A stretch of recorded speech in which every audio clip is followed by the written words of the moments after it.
Alors, la première partie, voilà, c'était mieux avant. On va revenir donc voilà, avant Ghibli, c'est-à-dire avant sa création. Voilà, quelles sont les principales personnes qui seront les artisans de cette création? Et commençons tout de suite par le plus connu d'entre eux, évidemment. Vous vous en doutez, c'est Hayao Miyazaki. Miyazaki, il a commencé à travailler à la Toei. Il est rentré en 63. Voilà, alors la Toei, c'était une des plus grosses compagnies d'animation japonaise à l'époque. Il était intervalliste, si je me plante pas. Et il va y rencontrer également Isao Takahata, dont on parlera juste après, qui sera son maître et puis qui va le former. Mais qu'est-ce que tu peux nous dire de plus un peu sur ce grand personnage, ce réalisateur international? Si le micro daigne ne pas faire n'importe quoi. Tu parlais de Takahata, c'est intéressant dans le sens où Miyazaki et donc Takahata vont assez tôt travailler ensemble, entre autres dès 1800, non ils sont pas vieux à ce point, dès 1968 sur le film Horus, c'est le prince du soleil, j'arrive jamais à me souvenir si c'est le prince ou le fils, je confonds avec Conan, le fils du futur. C'est le prince, voilà. Donc le Horus, le prince du soleil, et donc leur première, on va dire, collaboration, donc c'était un film réalisé par Takahata.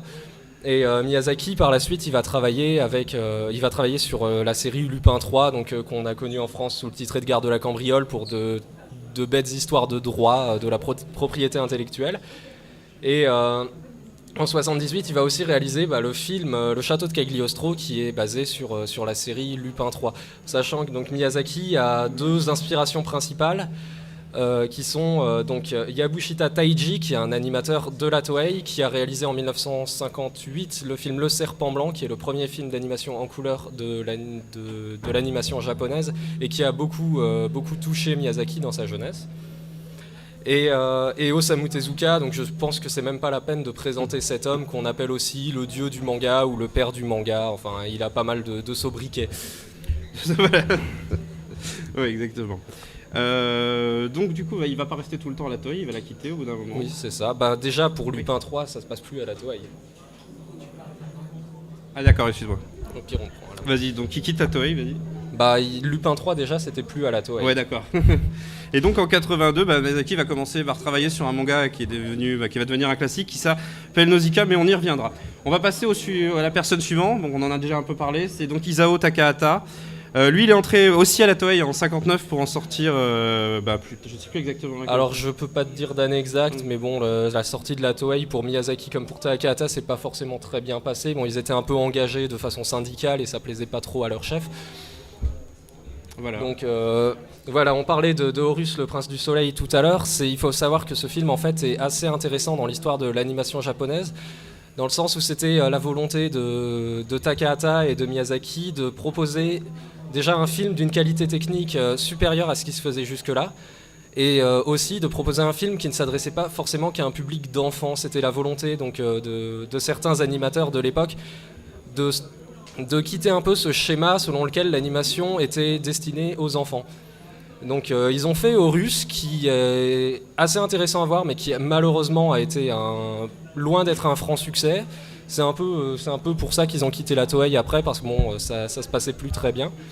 Et donc Takahata va, dans les années 70, donc en 71, réaliser des épisodes de Lupin 3, donc, avec entre autres Miyazaki. Donc ils ont réalisé chacun quelques épisodes de la série. Et puis plus tard, il va travailler sur le World Masterpiece Theater, donc quelques séries, donc Heidi, Marco. Donc ça, c'est World Masterpiece Theater, c'est Nippon Animation qui pendant une bonne vingtaine d'années ont adapté des classiques de la littérature pour enfants, donc des trucs dont vous avez déjà entendu parler comme Tom Sawyer ou Princesse Sarah. C'est des choses donc de ce programme. Donc voilà, ça c'était Takahata, et Miyazaki et Takahata sur les Ouais, pour le micro en main, ça va être plus simple. Donc voilà, Miyazaki et Takahata, ce sont donc les deux figures les plus connues, mais il y a également un homme de l'ombre qui s'appelle donc Toshio Suzuki. L'homme de l'ombre, ça lui correspond vraiment bien, parce qu'il n'est pas très connu et pourtant il a fait énormément par le studio.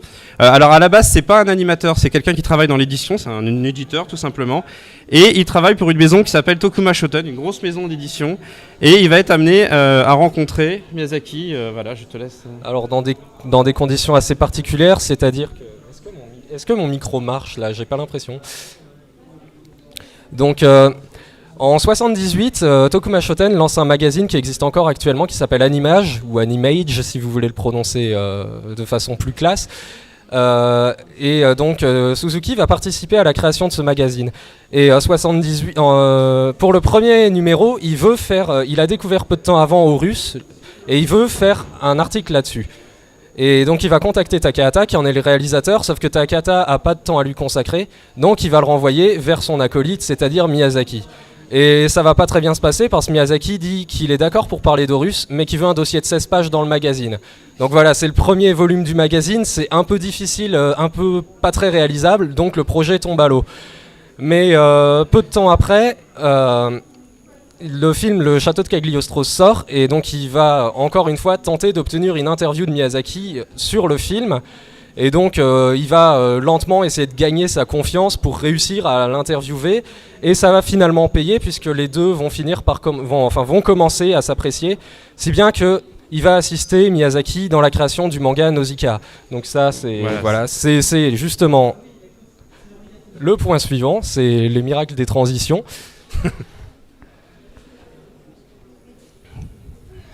Je t'en prie. Ok, pardon, j'étais un peu... ok. Alors, pour faire simple, vers la fin des années 70, Tokuma Shoten, donc l'éditeur dont on a parlé un peu plus tôt, donc pour lequel travaillait Suzuki, devient une boîte de production, et il décide en fait de produire des films d'animation. Et Suzuki va proposer à Tokuma Shoten, au producteur, un projet de film de Miyazaki qui n'est pas encore Nausicaa, c'est même, on raconte que c'est quelque chose qui se rapproche un peu de Princesse Mononoke. Et la société en fait va refuser le projet. Elle considère que seules les animations en fait, les adaptations pardon, peuvent se vendre et qu'un projet original n'a absolument aucune chance. Donc Suzuki se laisse pas démonter, il va voir Miyazaki et lui dit écoute, tu fais un manga et comme ça tu auras plus de chances de réussir à faire un film derrière. Donc, il va faire ce manga du coup. Il va faire ce manga, c'est ça qui va commencer en 82, donc Nausicaa de la vallée du vent, qui va finir 12 ans plus tard en 94, donc quelques années après la sortie du film, qui lui est sorti en 84. Mais là j'avance un petit peu parce que du coup Suzuki va aller présenter le projet d'une adaptation en film d'animation de Nausicaa aux producteurs de Tokuma Shoten qui vont accepter. Et le film va être réalisé par Miyazaki et sortir en 84 et rencontrer un grand succès. Il faut cependant noter que le film a été réalisé par le studio Topcraft, parce qu'à l'époque le studio Ghibli, on le prononce un peu comme on peut, n'existait pas. Et donc Nausicaa, contrairement à ce qu'on peut entendre dire assez souvent, ce n'est pas un film du studio Ghibli, puisque le studio n'existait pas. Pas encore en tout cas. Voilà, donc pour l'anecdote, il faut savoir que c'est le moment où un homme un petit peu connu qui s'appelle Hideaki Anno va être embauché en tant qu'animateur. Mais on reviendra sur Hideaki Anno plus tard dans la conférence. Donc on arrive justement à la création du studio Ghibli, voilà. Du coup, là on va s'intéresser vraiment à... les premières années du studio et forcément je t'en prie du coup on va commencer par se demander mais d'où vient ce nom mon cher Doc? Alors d'où vient ce nom? C'est à la base, vous le savez sûrement, Miyazaki était un passionné d'aviation et il a choisi de donner à son studio le nom, entre autres, donné par des aviateurs italiens à un de leurs avions pendant la Seconde Guerre mondiale, c'est-à-dire donc Ghibli, prononcé à l'italienne, qui désigne en fait un vent du désert, un vent sec, qu'on appelle aussi le sirocco. Et pourquoi ça? Parce qu'en fait, l'objectif du studio, c'était de faire souffler un vent nouveau sur l'animation japonaise. Vous voyez, c'est très poétique en fait. Et un vent nouveau sur différents points, c'est-à-dire que l'objectif, c'était de proposer une animation un peu différente de ce qui se faisait, donc c'est un peu ce qui avait été fait avec Horus, quelque chose qui ne s'adressait pas nécessairement aux enfants, et puis de proposer aussi quelque chose de plus viable pour les animateurs qui était un peu, qui continue d'être un peu exploité d'ailleurs, mais bon, ça c'est une autre histoire. Bref, quelque chose qui était dans la continuité, on va dire, des revendications syndicales qu'avaient porté Miyazaki et Takahata quand ils étaient à la Toei, et ce pourquoi ils en sont partis finalement. Donc voilà, c'était vraiment double objectif, en sachant que, pour aller un petit peu plus loin, l'avion donc, qui porte le nom de Ghibli, c'est un avion donc, qui s'appelle le Caproni CA309, et c'est pas totalement anodin, puisque Caproni, en fait, c'est un ingénieur aéronautique italien de début du XXe siècle, qui est aussi un des personnages principaux du film Le vent se lève. Sur lequel Qui est une des figures que Miyazaki admire. Donc voilà, en plus du réalisateur du Serpent Blanc, en plus d'Osamu Tezuka, il admire aussi Caproni. Voilà, donc là le studio est monté et il est l'heure de faire les premiers films, forcément. C'est ça. Voilà. En sachant qu'au tout début du studio, Ghibli est obligé d'avoir recours à des animateurs embauchés en freelance. Ce qui se fait beaucoup, la plupart des studios le font encore aujourd'hui, ça permet en fait de payer les animateurs au dessin ou à la séquence et pas en leur versant un salaire régulier au mois. Donc c'est forcément beaucoup plus avantageux, ça évite les gouffres financiers. Mais c'est intéressant de le signaler parce que ça va pas toujours être le cas au sein du studio Ghibli en fait. Ouais. Donc voilà, alors les premiers films, on a en 86 Le Château dans le ciel. Le studio Ghibli va débaucher pas mal d'animateurs de chez Topcraft. Voilà, donc pour faire ce premier film. Et en 88, je crois que c'est quelque chose d'unique, c'est Miyazaki et Takahata sortent un film la même année. Ça aurait pu ne plus être unique avec le conte de la princesse Kaguya qui aurait dû sortir à peu près en même temps que Le vent se lève, sauf que comme Takahata est connu pour ses retards légendaires, ça ne s'est pas fait. Voilà, donc alors c'est deux films complètement différents qui sortent en 98 puisque vous avez d'un côté Miyazaki avec Totoro et de l'autre côté Takahata avec Le tombeau des lucioles. Si vous avez vu, je pense que vous voyez un petit peu la différence de ton entre les deux films. Et à noter toutefois que il va y avoir des ventes de goodies Totoro. Alors Miyazaki, c'est quand même pas mal, pendant longtemps, il a pas trop voulu qu'on exploite son œuvre de façon très commerciale. C'est pas un très grand partisan de tout ce qui est croissance à outrance, société de consommation, etc.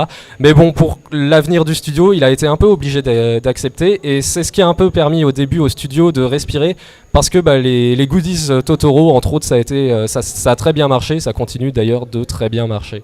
Parce qu'il faut le dire, à l'époque, si un de ces films s'était planté, le studio aurait fermé. C'est ça. En notant que c'est surtout les goodies Totoro qui se sont vendus, parce qu'on imagine mal des goodies du tombeau des lucioles. Voilà. Mais il y en a. Alors on va faire, il y a eu un tournant qui arrive chez Ghibli avec le film suivant, qui est pourtant considéré généralement comme un film un peu plus mineur. C'est Kiki la petite sorcière. Alors on va pas revenir sur le film en lui-même, mais il est essentiel dans l'histoire du studio parce que voilà, c'est un renforcement de la qualité technique, mais également un renforcement, on va dire, des droits sociaux chez Ghibli, pardon. Bah on peut prononcer Ghibli ou Ghibli ou Ghibli, mais c'est un peu voilà. C'est comme le Jonetsu. Chacun le dit à sa sauce, ouais, c'est comme Japan Expo. Alors oui, tournant important, puisque déjà il y a toujours cette volonté de proposer toujours plus de qualité dans les films, et donc pour y arriver, le film va avoir un budget 2 fois plus important que les films précédents. Ça se voit au niveau de l'animation, entre autres de Kiki la petite sorcière, qui a certaines séquences assez folles. Et puis, progrès social, on va dire, dans le sens où pendant la production du film, le studio commence à embaucher quelques animateurs en CDI. Et quand le film sort en salle, c'est un très grand succès, l'argent va rentrer et du coup le studio va embaucher tous ses animateurs en CDI. Donc ce qui est une situation bien plus avantageuse pour les gars qui vont gagner leur argent à la fin du mois plutôt que d'être payés à leur dessin. Voilà, donc là c'est vraiment, on est dans l'âge d'or de Ghibli. On y tout est en progrès, tous les signaux sont ouverts, tout est en progression. Et ça va continuer d'ailleurs. Ça va continuer encore quelques années, ouais. Voilà, alors donc là le titre qui s'appelle donc Syndicaliste tu seras, c'était en référence évidemment à la volonté du studio Ghibli d'améliorer le sort de ses animateurs. Alors le studio, comme on l'a dit, il vogue de succès en succès avec ses films. Et voilà, dans cette partie-là, on va essayer de continuer, voir quelles sont les évolutions qui sont arrivées après Kiki la petite sorcière. Il y a différentes transitions. Donc les évolutions à la fois techniques et au niveau du social, on va dire, même si ce mot est absolument horrible. Allez, continuons donc avec les films qui sont sortis. Au tout début des années 90. Au tout début des années 90. Donc bon cru. Voilà, c'est un très bon cru. Je vais passer rapidement dessus. Il y a tout d'abord Omoide Poporo ou Souvenir goutte à goutte pour la version française. C'est Takahata. C'est le long métrage qui est le moins connu, on va dire, en tout cas en France. Oui, je crois qu'on peut dire que c'est effectivement le film du studio qui est le plus inconnu. Mais comme Kiki, il y aura quand même pas mal d'impact là-dessus, même si ce film n'est pas connu. Vous pouvez le voir sur la slide. Donc les salaires sont doublés. Ghibli va créer une équipe de com' pour pouvoir tout simplement vendre ses films. On aura également en 92 Porco Rosso. Je fais un petit point sur la France, puisque c'est la première tentative d'importer en France les films du studio Ghibli. C'est le studio Canal qui va s'y essayer, qui va sortir le film en salle, et malheureusement et on va dire qu'il ne rencontrera pas le succès au-delà de l'estime. Oui, c'est ça, mais bon, il gagnera une très bonne VF. Voilà, il gagnera une très bonne VF. Du coup, on va continuer avec l'expansion de Ghibli. Et alors on arrive avec un point très très important, c'est l'accord avec Buena Vista International. C'est ça. Et Disney plus exactement. Alors oui, on parlait de la première exploitation en France parce que à l'époque, les films du studio ne sont pas beaucoup projetés en dehors du Japon et pour cause parce qu'on a vu le massacre qu'avait donné Nausicaa dans sa version américaine renommée Les Guerriers du Vent ou La Princesse du Ciel ou je ne sais quel. C'est un massacre complet, le montage est refait, je crois qu'il y a des séquences qui viennent en fait, d'ailleurs. C'est comme Robotech qui mélangeait 3 séries de mechas qui n'avaient rien à voir les unes avec les autres. Bah là ils ont mis Nausicaa, ils ont mis d'autres trucs d'animation, enfin il y a même de la prise de vue réelle des fois, enfin c'était un sacré carnage, donc Miyazaki, on peut comprendre qu'il soit pas très motivé pour voir ses films diffusés et massacrés en dehors du Japon. Surtout que, comme on l'a dit, il a un sacré caractère, donc j'imagine sa réaction. Et encore, on en est qu'au début. Oui, on en est qu'au début, oui. Et le problème, c'est que au milieu des années 90, le studio travaille sur Princesse Mononoke, la production prend du retard, le budget commence à manquer. Et donc, quand il n'y a plus de budget, il faut trouver de l'argent quelque part. Et c'est donc Suzuki, le producteur, qui commence à essayer de trouver une société qui acceptera de diffuser les films du studio, entre autres aux États-Unis, mais même dans le monde entier. Alors, il y a plusieurs possibilités qui sont évoquées, mais finalement, c'est Disney qui va être choisi parce que c'est la seule qui écrit noir sur blanc dans le contrat que les films ne seront pas modifiés. Alors en vrai, ça c'est pas forcément toujours. Ça a failli ne pas se passer comme ça, mais malgré tout. Voilà, ça s'est modifié avec l'accord du studio. Je pense notamment au Château dans le ciel, qui a une BO un peu différente pour la version américaine, mais c'est toujours le même compositeur qui l'a fait. Et ça permet. Je fais un point, ça permet d'insister vraiment sur le rôle d'homme de l'ombre de Suzuki. Non seulement il a réussi à avoir la confiance de Miyazaki, mais c'est lui qui négocie, ce qui est un excellent deal pour Ghibli, quoi. Alors après, il y a une petite légende qui explique qu'au moment de la diffusion aux États-Unis de Princesse Mononoke, le producteur donc américain voulait procéder à quelques censures dans le film parce que c'était quand même assez violent et bon, comme les dessins animés, on pense que c'est pour les enfants, donc montrer des trucs comme ça, c'était pas forcément très réjouissant à leurs yeux. Et en fait, il aurait reçu un katana, enfin un sabre, on sait pas trop si c'est un katana, enfin bref, un sabre quoi, envoyé par le studio avec un simple message sur lequel il y avait marqué pas de coupe. Voilà, c'est assez clair. Alors, la légende attribue ça à Miyazaki. Miyazaki, lui, dit que c'est pas lui, c'est son producteur qui l'a fait. Donc je sais pas si c'est Suzuki ou quelqu'un d'autre. Enfin, c'est un peu du... Voilà, on se renvoie la balle. A priori, c'est arrivé, ouais. Ça impressionne. Mais alors, l'expansion, elle n'est pas qu'à ce niveau-là, elle est aussi au niveau technique avec le numérique qui arrive.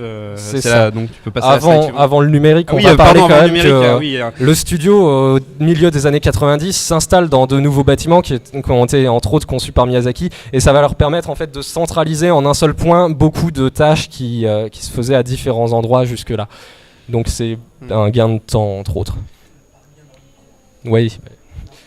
Moi, c'est vrai, pardon. Donc je t'en prie, oui. Sur la transition numérique. La transition numérique, oui, donc parce que le studio jusque-là travaillait, donc faisait de l'animation traditionnelle sur cellulo, bref, les dessins qu'on filme, etc. Et puis, au début des années 90, enfin fin de la première partie des années 90, cette technique commence à montrer des limites, entre autres sur le film Pompoko d'Isao Takahata qui sort en 1994, qui a quelques scènes assez folles, entre autres, pour ceux qui ont vu le film, des passages où les héros créent une énorme illusion pour faire peur aux humains et qui est rempli, donc c'est un défilé de yokai et c'est vraiment des plans très chargés, et ça en fait techniquement à la main ça aurait pris énormément de temps, donc ils sont passés entre autres sur informatique pour la colorisation entre autres. Et puis en 97 c'est encore plus flagrant avec Princesse Mononoke donc de Miyazaki, puisque là donc la production avait du retard, c'est ce qu'on expliquait tout à l'heure, et en fait Miyazaki Miyazaki est très traditionnel, hein. L'ordinateur c'est pas son truc, mais il se dit que finalement en fait peut-être que passer à l'informatique ça peut être une bonne idée pour rattraper un peu le retard. Donc il va décider de faire installer un parc informatique au studio, de former les animateurs, donc c'est un peu une perte de temps, on va dire, le temps que ça se mette en route, pour entre autres la colorisation, encore une fois, pour passer du dessin sur cellulo au numérique. Mais ça va payer, puisque finalement le film va sortir un peu en avance alors que jusque-là il était en retard. Donc c'était un coup plutôt bien maîtrisé, même si c'était un peu forcé pour Miyazaki. Et donc Princesse Mononoke va signer le début de la consécration de Miyazaki, en tout cas du studio Ghibli, et plus particulièrement de Miyazaki, en dehors de ses frontières, puisque Princesse Mononoke c'est le premier vrai succès au cinéma en France, en tout cas, pour le studio Ghibli, et donc plus particulièrement avec le film suivant. C'est ça. En sachant qu'à la fin après la diffusion de Princesse Mononoke, Miyazaki a annoncé pour la première fois qu'il prenait sa retraite. Il l'a fait après chacun de ses films à partir de Princesse Mononoke en fait. C'est un peu le Hideo Kojima des trucs. Donc voilà, je parlais de consécration. La consécration, c'est bien entendu le voyage de Chihiro. Non seulement parce que c'est... on va parler pour la France pour commencer. Pour la France, c'est le film qui a fait le plus d'entrées pour un film Ghibli à cette époque-là. Mais en plus, Miyazaki aura une reconnaissance internationale puisqu'il gagnera l'Oscar. C'est le film d'animation, voilà. Voilà, ce qui est un peu un exploit. Ouais, et quand on voit comment ils sont attribués, oui, c'est un peu un miracle qu'il l'ait eu en 2001. Il y a autre entre guillemets miracle, c'est l'Ours d'Or de Berlin, puisqu'il faut savoir que le film était en compétition avec d'autres films, pas forcément que des films d'animation. C'était des films de compétition internationale du Festival de Berlin et oui, les films sont mélangés. Il n'y a pas vraiment de critères d'animation ou de prise de vue réelle. Et donc voilà, je termine rapidement sur Voyage de Chihiro, mais grosso modo voilà, c'est un très très grand succès et ça permettra de enfin changer les couvertures de Télérama pour enfin avoir en France une meilleure traitement d'animation japonaise. Ouais, c'est un peu la caution, l'animation japonaise c'est pas forcément si mal. Voilà. Mais comme tu l'as dit, Miyazaki a déjà annoncé sa retraite 2 fois et il est temps de se consacrer justement à ses successeurs, à la relève. Donc en 97, c'est donc après Princesse Mononoke, il annonce de prendre sa retraite parce qu'il pense avoir trouvé un successeur. Et contrairement à ce qu'on pourrait penser, la recherche d'un successeur, c'est quelque chose sur lequel Miyazaki s'est beaucoup penché. C'est pas quelqu'un qui a voulu absolument rester et ne pas céder sa place. Et justement, on va passer en revue à la fois, tout d'abord, une série d'échecs. Ouais, parce que ça s'est pas toujours très bien passé, ces recherches de successeurs.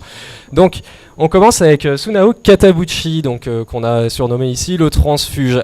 Alors, c'est un homme qui, en 89, doit réaliser le film Kiki la petite sorcière. Sauf que le studio est encore à ses débuts, le succès est pas garanti. Et donc les producteurs décident en fait de l'écarter et de mettre Miyazaki à sa place parce qu'il y a quand même plus de chances que Miyazaki fasse un bon film qu'un débutant total. Alors lui il va être nommé assistant réalisateur, c'est un peu le poste qui est là pour l'image, mais bon on sait pas trop finalement ce qu'il a fait sur la production du film.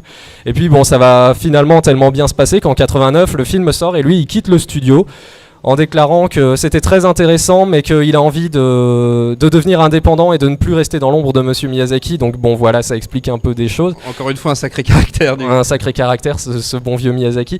Et lui il va rejoindre un studio créé à la fin des années 80 aussi qui s'appelle le studio 4C. Ensuite, autre successeur raté, c'est Mochizuki. Alors en même temps c'est pas vraiment un successeur, il est là pour qu'on en parle parce que c'est intéressant quand même, mais il a jamais vraiment eu la prétention de devenir un réalisateur au sein du studio. C'est juste que au début des années 90, il va travailler sur un téléfilm produit par le studio qui s'appelle Umigaki Koelu et qui va sortir en 93. Et au moment où le studio reçoit la commande pour ce film, il y a Takahata qui travaille sur Pompoko et Miyazaki travaille vraisemblablement sur Porco Rosso. Et donc, aucun des deux grands réalisateurs ne sont disponibles. Donc, le producteur, qui est Tokuma Shoten, qui travaille encore avec le studio à ce moment-là, décide en fait de contacter un réalisateur qui est assez habitué dans tout ce qui est romance adolescente. Bon, il a travaillé sur des choses comme Ranma, comme Orange Road, qu'on appelle Max et compagnie en France. Et donc lui, son travail au sein du studio se passe très bien, il n'y a pas de problème, sauf qu'il n'a jamais vraiment eu la prétention de rester. Donc le film est sorti, lui il va retourner travailler sur des romances adolescentes, il continue encore aujourd'hui. Donc il est bien il est sorti sans dommage, sans colère. Il est plutôt bien sorti, mais voilà, il a décidé de pas continuer. On va passer cette fois un échec, mais un échec qui est plus un vrai drame, c'est Kondo.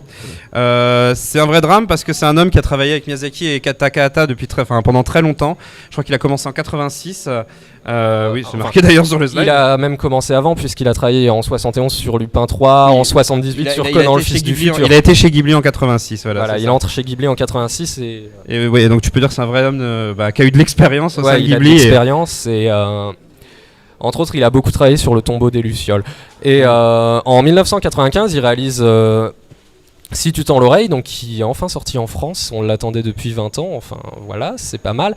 Et qui est un film assez particulier dans le sens où ça tient un peu de Takahata, ça tient un peu de Miyazaki, c'est techniquement très bien réalisé. C'est vraiment, il a son style à lui.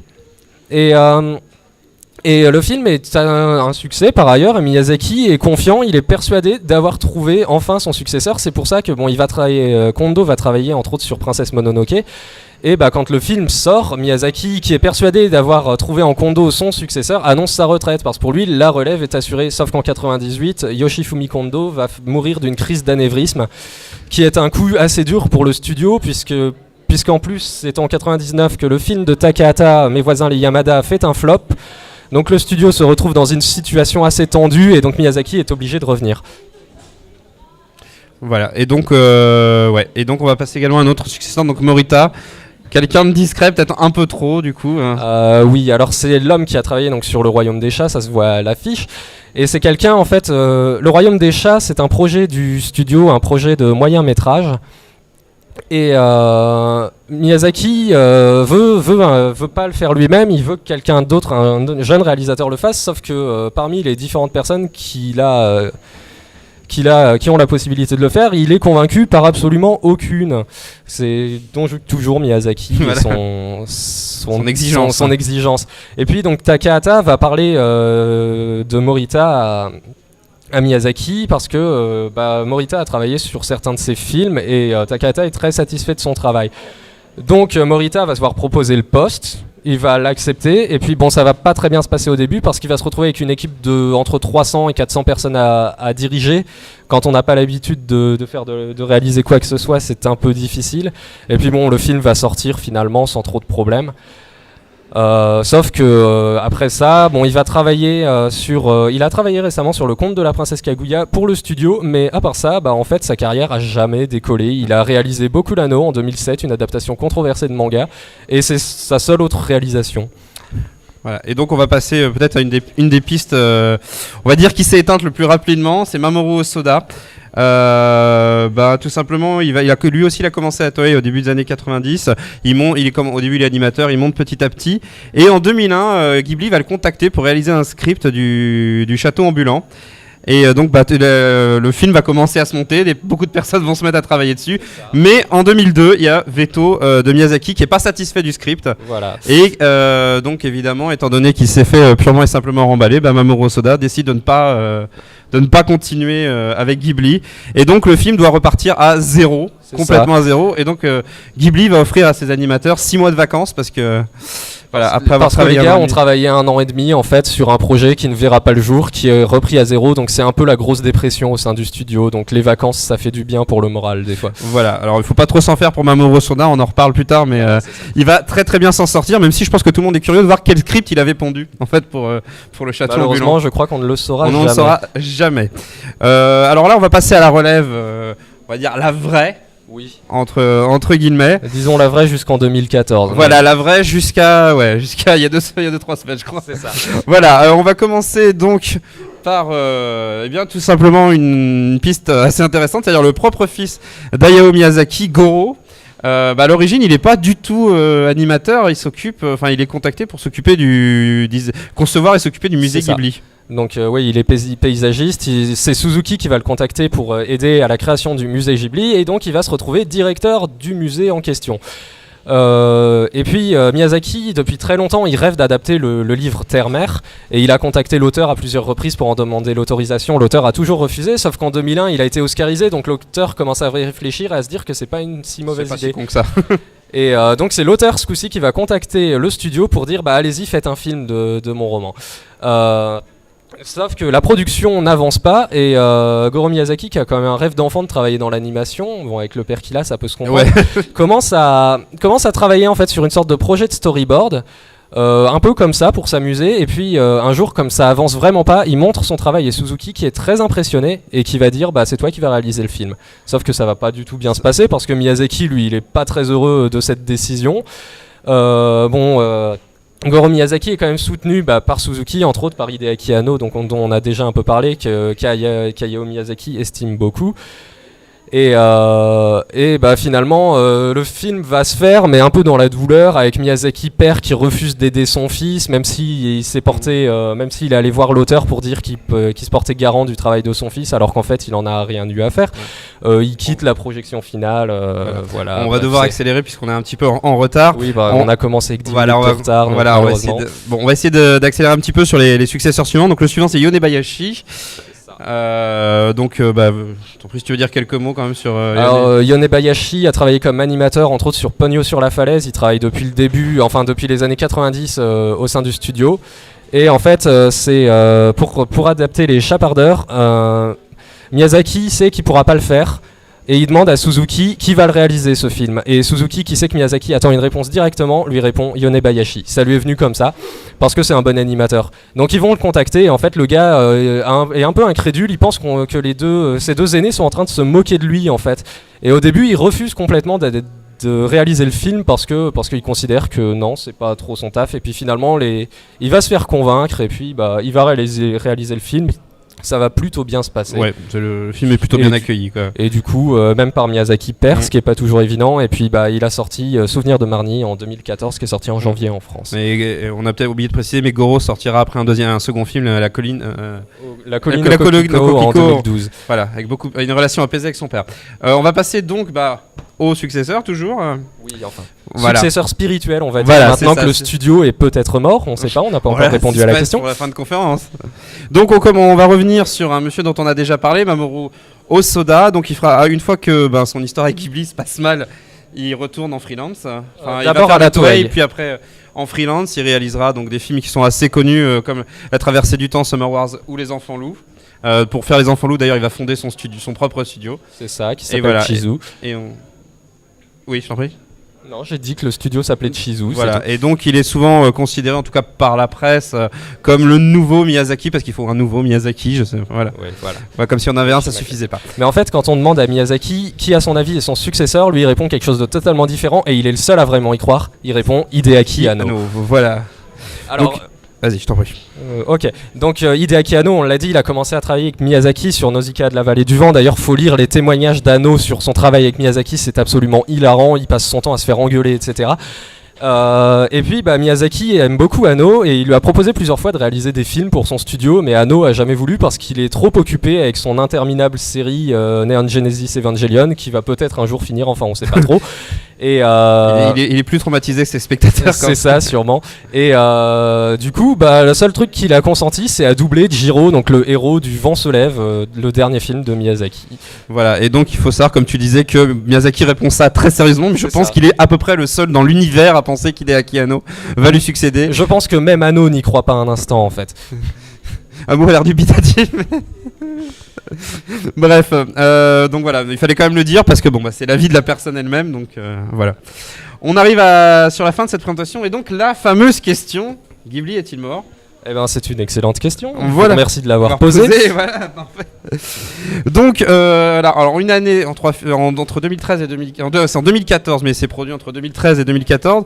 Ghibli va sortir 3 films Le Vent se lève, Le Conte de la princesse Takayata et Souvenir de Marnie. Et voilà. Tu vas trop vite. Je sais qu'il faut qu'on se dépêche, mais là tu fais n'importe quoi. Ouais, voilà, j'imagine Takayata en princesse, c'est magique.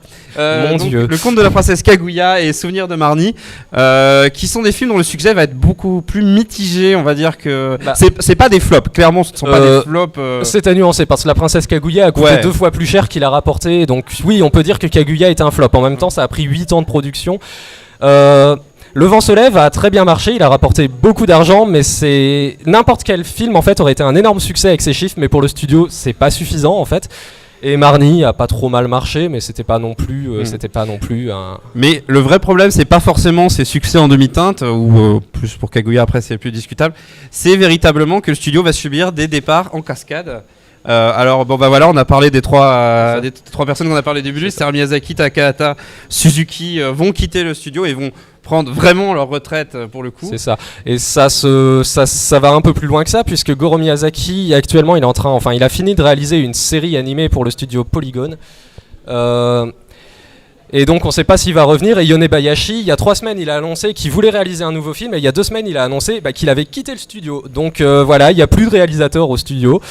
Et accessoirement, il n'y a non plus non plus d'animateurs, puisque le modèle des CDI était plus rentable pour le studio, donc ils ont décidé de licencier leurs animateurs. Donc voilà, c'est un peu ça la situation. Tu peux m'enchaîner. Du coup, c'est un peu ça la situation du studio. C'est-à-dire que Ghibli se porte très bien si on prend d'un pur point de vue financier. C'est-à-dire les droits dérivés continuent à affluer, même les droits des films continuent à être là. Il y a le musée Ghibli qui fonctionne très très bien. Par contre, il a un vrai déficit de RH, de ressources humaines. Il n'y a plus de réalisateurs. Je ne sais pas s'il reste des animateurs. Des animateurs, il doit en rester quelques-uns. Des producteurs, il en reste plus beaucoup non plus. Voilà. Alors Miyazaki est toujours là, mais il fait des courts métrages pour le musée. Il fait plus c'est ça. Des œuvres de commande aussi. Le studio fait quelques pubs de temps en temps. Donc voilà, c'est un petit peu la conclusion de tout ça, c'est qu'en fait le studio n'est pas mort en soi, puisque il reste quand même, je le disais, d'un point de vue financier, largement de quoi survivre, mais il se banalise en quelque sorte, il devient un studio comme les autres. C'est-à-dire qu'il est redevenu ce qu'il était au début, un studio tout à fait normal, qui s'il veut faire des projets, doit embaucher des freelances, doit trouver des producteurs, des réalisateurs. Donc le modèle de tout traiter en interne n'est plus viable en fait pour le studio. Ça veut pas dire qu'il est mort, ça veut juste dire que c'est plus une figure d'exception au sein de l'animation japonaise. Alors, pour le moment, parce que rien ne dit que quelqu'un va pas émerger un jour, être embauché par le studio justement pour le refonder, entre guillemets le refonder, et repartir. En tout cas, c'est un sacré challenge qui attend le studio Ghibli. Ils sont pas morts, ils sont capables de survivre. Même je pense qu'ils sont capables de survivre sans faire grand chose en exploitant les droits. Sans faire grand chose pendant quelques années, mais ils pourront pas le faire indéfiniment. Voilà, c'est pas Moulinsart non plus, mais et donc voilà. Mais voilà, c'est une vraie interrogation qui reste. Que va-t-il se passer ? J'ai envie de faire une phrase un peu bateau, même si Miyazaki aime les avions, mais d'ailleurs seul l'avenir nous le dira. Oui. Voilà, et donc on va pouvoir passer, je pense, aux questions avant que je fasse un autre jeu de mots qui fasse palmer la salle. Ouais, ça vaudrait mieux. Alors, tout à l'heure, l'image qui illustrait le départ en retraite de Miyazaki, c'est de la triche parce que c'est pas sa dernière annonce de départ en retraite, c'est à la fin de Ponyo quand il a annoncé qu'il arrêtait. Donc voilà, après, 4 ans plus tard, il a refait un film. Bon, c'est Miyazaki qui annonce sa retraite après chaque film. Eh bien, merci messieurs pour cette intervention et pour cette présentation. Alors, oui, malheureusement, on est un peu pressé par le temps. Hein. Donc, je vais passer parmi vous avec un micro sans fil, si celui-ci veut bien marcher. Alors, je vous prierai de vous lever la main et je viendrai le plus vite possible vous apporter. Si vous avez des questions pour nos intervenants. Alors, le premier, c'est toujours le plus difficile. Hein, Oh, je peux aider un peu s'il y a un petit souci. Ah, très bien. Je teste juste le micro, c'est bon, ça marche. Hein. Ok. Alors, reste debout, présente-toi et garde-le suffisamment près. C'est bon là ? Oui, on t'entend. En fait, je vous avais pas très bien détaillé, j'ai pas très bien compris à la fin. Rapproche le micro, on t'entend pas. Ok, d'accord, là c'est bon ? Ok. Oui, au niveau du fils génétique, on va dire de Miyazaki, j'ai pas très bien compris. Pourquoi est-ce que lui, Miyazaki, au final, a refusé de le prendre pour sa suite ? Parce que vous avez été un peu rapide vers la fin et du coup... Ouais, alors, désolé, on a dû accélérer pour des questions de temps. Ouais, parce qu'on avait 10 minutes de retard au début pour des tests de micro. Alors il faut savoir que dans l'animation japonaise, on commence rarement directement au poste de réalisateur. La plupart des réalisateurs, c'est des gens qui, par exemple, comme Miyazaki, ont commencé comme intervallistes, c'est-à-dire faire des morceaux d'animation, puis sont devenus animateurs clés, puis ont commencé à travailler, par exemple, comme directeur d'animation ou chara designer, avant d'accéder au poste de réalisateur. Donc c'est généralement une carrière qui prend quelques années à atteindre. Par exemple, Osoda est allé assez vite, mais ça lui a quand même pris 8 ans plutôt, avant de réaliser ses premiers films. Et déjà, il y a cet aspect-là que, par exemple, des animateurs du studio l'ont assez mal pris aussi, parce que c'était un gars qui débarquait, qui n'avait aucune expérience dans l'animation et qui se retrouvait à un poste très important. Et puis, il y a aussi ce côté, Miyazaki n'a pas forcément très apprécié qu'on cherche à mettre son fils en avant, alors que lui-même, clairement, quand il parle de Goro Miyazaki, il considère pas qu'il a énormément de talent. Par exemple, quand il a vu les Contes de Terre-Mère pour la première fois, il a quitté la projection en plein milieu en déclarant qu'il trouvait ça ennuyeux et qu'il trouvait que son fils avait fait un travail, avait, disons, travaillé correctement, mais qu'il trouvait que finalement c'était un travail qui ne méritait même pas d'être montré, que ça n'avait aucun intérêt. C'est une relation un peu étrange en fait. Effectivement, il y a une part de rejet parce qu'en quelque sorte, ça lui a été imposé. Ça lui a été imposé. Mais il faut savoir que pour les Contes de Terre-Mer, Miyazaki s'est engagé au moment de la production, de mise en place du film, s'est engagé au nom de son fils. C'est-à-dire, il a dit qu'il était garant de ce que produisait son fils. Oui, un peu plus tard, il a annoncé qu'il allait pas l'aider. Donc voilà, mais c'est un peu des promesses en l'air. Mais... Oui, mais c'est quand même une relation un peu, c'est une relation un peu particulière de amour-rejet. Il faut savoir que par exemple dans le deuxième film, la colline au coquelicot, les relations étaient un peu plus apaisées. Ça se sent d'ailleurs dans le. D'ailleurs, le film La colline au coquelicot traite pas mal des relations parents-enfants, donc on sent aussi qu'il y a cet aspect. Mais c'est vraiment le fait. En plus, c'est quelqu'un qui aime bien avoir un contrôle assez important sur ce qui se passe dans son studio.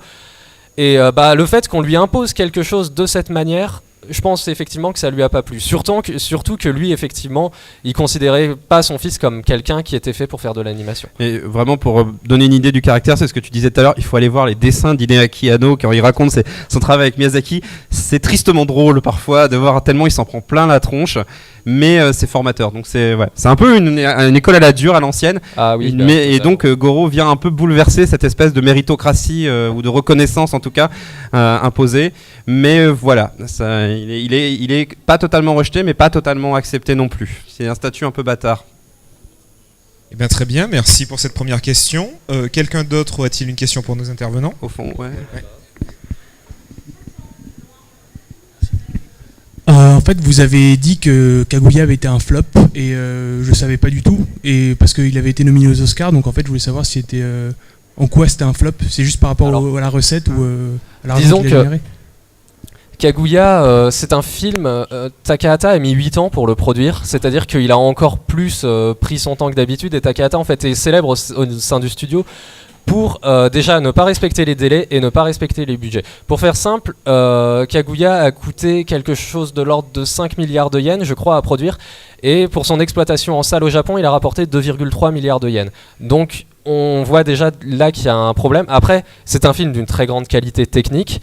C'est entre autres, c'est une des raisons pour laquelle il a été nommé aux Oscars. D'ailleurs, on dit nommé et pas nominé, mais bref, on s'en moque. Et c'est un film vraiment techniquement impressionnant.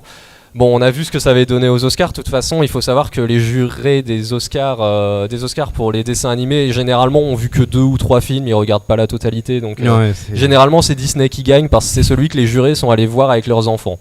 Mais voilà. Il faut le dire, au niveau d'un flop, je sais plus, je crois que c'est 200 000 entrées en France, Kaguya. Ce qui est faible pour un film du studio. Ce qui est très faible vu l'investissement sur le film.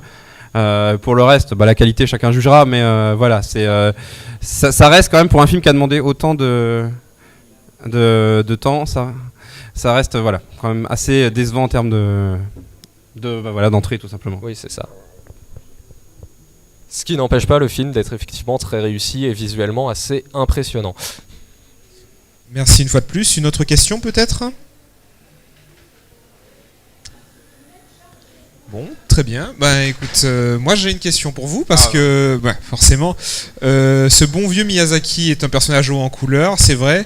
Et j'avoue que je raffole un peu des anecdotes. Et je suis certain que vous en avez une ou deux que vous n'avez pas eu l'occasion de nous raconter durant le présentation. Alors pour aller un peu plus loin dans Yonebayashi qui est devenu réalisateur, quand Suzuki et Miyazaki l'ont convoqué pour lui dire c'est toi qui vas réaliser le film, donc lui il était assez incrédule, il a pensé qu'on se moquait de lui. Et puis il a fini par comprendre que c'était très sérieux, et ce qu'il a dit à ce moment-là, c'est qu'il se sentait pas l'étoffe d'un réalisateur et qu'il avait pas de message particulier à faire passer, comme par exemple Miyazaki en fait souvent passer des messages dans ses films.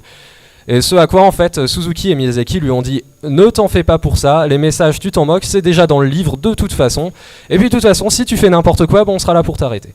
Voilà, c'est très rassurant je trouve. Oui d'ailleurs ça se ressent un peu ce que tu dis quand tu regardes Arrietty, il y a pas le message est un peu plus maladroit on va dire. Oui, disons que Yonebayashi est pas toujours très subtil dans la façon dont il raconte ses histoires. C'est vraiment un personnage très particulier. À la fois il a vis-à-vis de son fils par exemple une position vraiment très dure où il veut tout contrôler, et là c'est Ah non, mais de fais ton manière, film, de manière toi, c'est générale, pas il veut grave. tout contrôler. Il faut savoir que quand même Yone Bayashi a travaillé sur ses films et si vous avez vu Pogno sur la falaise, vous vous souvenez peut-être d'une des scènes phares du film, c'est la scène de la tempête. Yone Bayashi est l'animateur qui a réalisé cette scène, donc c'est déjà quelque chose d'assez impressionnant. C'est quelqu'un de très apprécié au sein du studio, Miyazaki, et même quand Suzuki lui propose de prendre Yone Bayashi comme réalisateur, Miyazaki est un peu déçu parce que en fait il l'aurait voulu comme animateur sur son film à venir. Donc il a quand même beaucoup d'estime, il le considère comme le premier réalisateur né au sein du studio. Bon, c'est pas forcément super sympa pour son fils parce que bon voilà, mais bon, on a vu que Il est né au sein du musée, son fils. Voilà, c'est ça. Non, mais sinon au niveau anecdote, on peut dire, on a parlé d'Hideaki Anno un petit peu en ironie parce que Miyazaki est le seul à le voir en successeur, mais il faut savoir qu'entre lui et Miyazaki, ils n'ont pas arrêté de se piquer des animateurs l'un à l'autre pour pour faire leur propre réalisation. Ils voulaient pas. Il y a eu quand même quelques collaborations, par exemple sur des courts métrages, mais pas animés pour le coup. Mais c'est vrai qu'ils voulaient pas travailler l'un pour l'autre, mais par contre ils étaient effectivement très forts pour se piquer leurs animateurs. Mais quand tu parles d'Anno, les témoignages d'Anno qui expliquent comment c'était de travailler sur Nausicaa, où Miyazaki passe son temps à lui dire que ce qu'il fait c'est nul et que de toute façon c'est un mauvais animateur et que c'est Nausicaa et c'est pas Macross, quoi. C'est assez impressionnant. Mais alors si vous voulez des anecdotes, je pense qu'il y avait une slide pour Buta Connexion. On va quand même faire un remerciement à si vous êtes intéressé par ce sujet, que vous voulez approfondir, on vous conseille le site Buta Connexion qui est vraiment une référence sur le studio Ghibli. Et alors là, vous allez avoir vraiment énormément de documentation, énormément de textes. Ces gens-là ont fait un travail formidable et il faut vraiment le souligner. On ne les connaît pas, on n'a pas d'action chez eux, mais ce qu'ils font est vraiment extrêmement impressionnant. Et de toute façon, ils n'ont rien à vendre, je pense. Donc non, ils n'ont rien à vendre, mais par contre, les suivre sur les réseaux sociaux est aussi très intéressant parce qu'ils publient des perles de temps en temps. C'est vraiment... Voilà, quelque chose. Ils sont vraiment allés au bout du sujet Studio Ghibli. Voilà, bien mieux que ce qu'on peut faire en 1 heure. Eh bien écoutez, merci beaucoup. Merci à notre public pour avoir assisté à cette première conférence. Je vais passer la main à Kitsune et le thème de la prochaine conférence porte sur le studio Voxwave. Voilà, merci. Merci encore. à vous en tout cas. Oui. Merci beaucoup.